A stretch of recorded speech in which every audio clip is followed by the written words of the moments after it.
So the bureaucratic hierarchical model of school, which we're all familiar with, is this idea that there's some expert who's going to tell you how to do things. And then your goal in life is to become as good as the expert. Now, if you're a football player, you're not trying to become as good as your coach, right? You're using the coach as a means to realize your best potential. Hopefully, football players are going to play better than their coach. So the purpose of education isn't to simply parrot what your tutor, your master, your guru already knows, but to actually take that person's wisdom and apply it in your own context, in your own life. So this is what the network model is. A network model of learning is where today our kids are able to connect, just like the charter school, the school in Chicago, with resources, learning people all over the world. And if you look at a family of 4 or 5 people, I can guarantee you that the father, the mother, and the children, they all connect to learning differently. And they're all, if you gave them access to a computer, and if you just followed their computing habits, you'll see that, my wife says she's really totally not computer literate, but she's totally familiar with eBay and knows the ins and outs of eBay. I wouldn't be able to navigate around eBay if you gave me $1 million. I just couldn't do it. So what we're saying is that people will find their way around to the resource that makes them happy. And now we have the opportunity to do that, to connect people to other people and to resources based upon their own particular interests. And that's what network model of learning is. Now, when this is already happening in the world, how can you expect kids to come into school and suddenly be thrown back in the bureaucratic model? Now, I'm going to show you some images of the difference between a network model and a bureaucratic model. So here's a network model. As I was driving through the causeway coming to Key Biscayne, and I was thinking about a high school for the island, and I'm saying to myself, well, you already have your network model. Look at all the places here. The Rosentile School of Marine and Atmospheric Science, University of Miami, Seaquarium, National Hurricane Center, golf at Crandon Park, the tennis center, which is going to host the Sony Ericsson, which is going to make this the international spotlight will be put on this community. The Nature Center, the Crandon Park Beach, the Gardens of Key Biscayne, Pansky Dental Institute, the Community Library, the Yacht Club, Bill Baggs National Park, Village Green, the Community Center, the K8 Center. The senior citizens who live in this community, many of whom are tremendously accomplished, who have tremendous things to offer to our children.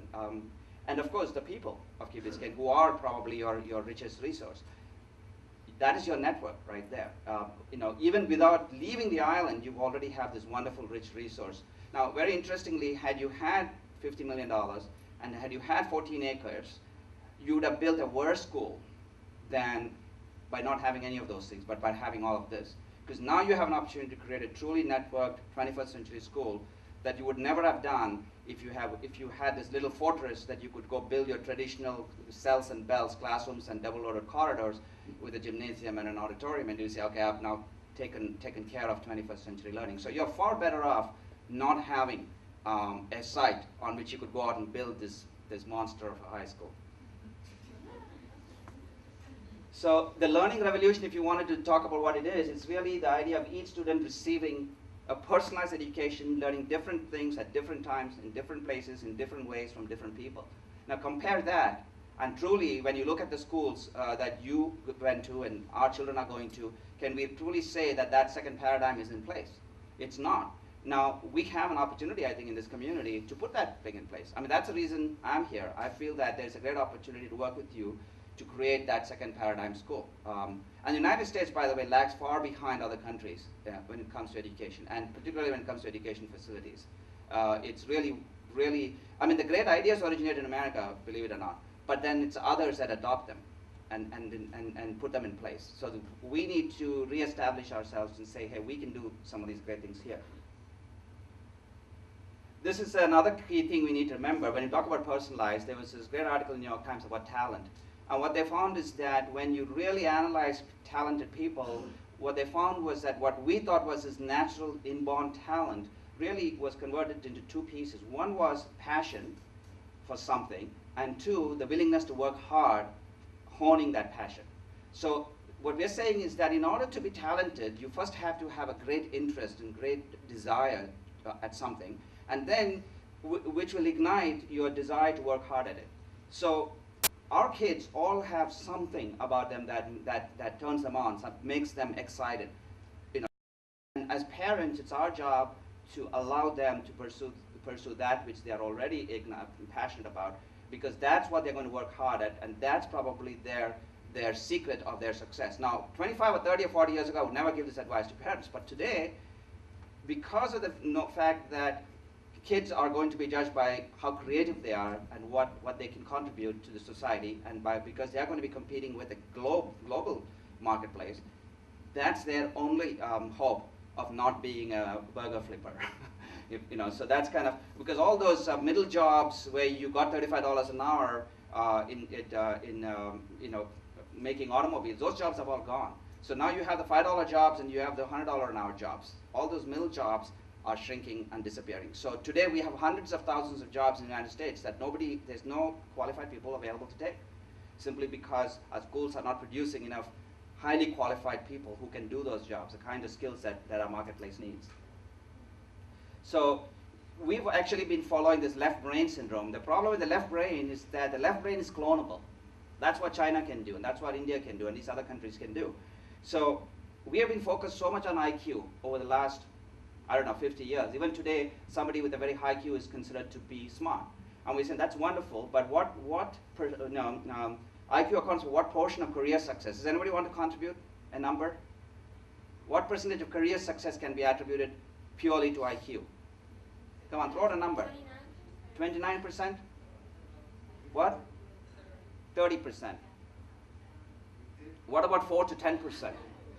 Okay, so what we're saying is that there's, even as we are honing the so-called intellectual skills of our kids, what really they're going to need to be successful has very little to do with that. Even in fields like computer science, they've found that social skills are more likely to get them ahead in the field than pure technical skills. So this is kind of shocking. I don't know, most of us probably know that one of the fastest growing professions in the United States is life consulting. And that is basically people teaching others how to have a life. and the reason is because people have figured out how to make money, people have figured out how to be successful, and then they wake up in a hotel room in Paris and there's nobody to call. Because all their friends are just acquaintances. And so now they want to have a life. So they call a life consultant and said, okay, teach me how to be happy, And in fact, what we call positive psychology has now become a very major field of study. Many governments are actually being established around the notion of positive psychology, because we've learned things like depression and mental illness. The point is, well, what makes us happy? Why not build a whole systems around the ideas that make people happy? So positive psychology is now a major field of study all around the world. Now let's look at the other part of the world into which we are going. Harvard's MBA program admits 10% of applicants. Do you know what percentage of applicants are being admitted to UCLA's Master of Fine Arts program? 3%. That means it's 3 times more difficult to get into UCLA's Fine Arts program than it is to get into Harvard's MBA program. Harvard's MBA program was like the gold standard. If you got in there, you could get in anywhere. Swarthmore College last year rejected 60% of kids with perfect SATs. So much for saying, hey, just get a good SAT and your future is made. University of Pennsylvania, medical school, 40% of students admitted came from non-science backgrounds. They have got to be happy and have a life outside of medicine. We need whole people. Because even in the field of medicine, what they're saying is that unless you come in looking at your patient as a human being and not as a symptom, you're not going to be such a great doctor. So more and more, you're seeing non-science students coming into the medical profession. Now, this is a trend that's happening across all disciplines. Poets actually are in great demand as managers in companies, because poets are able to think abstract terms, are able to think broad, 30,000-foot vision kind of thinking. So what we're saying is you're seeing these non-traditional professions suddenly getting new prominence, because the skills needed in the 21st century are very, very different.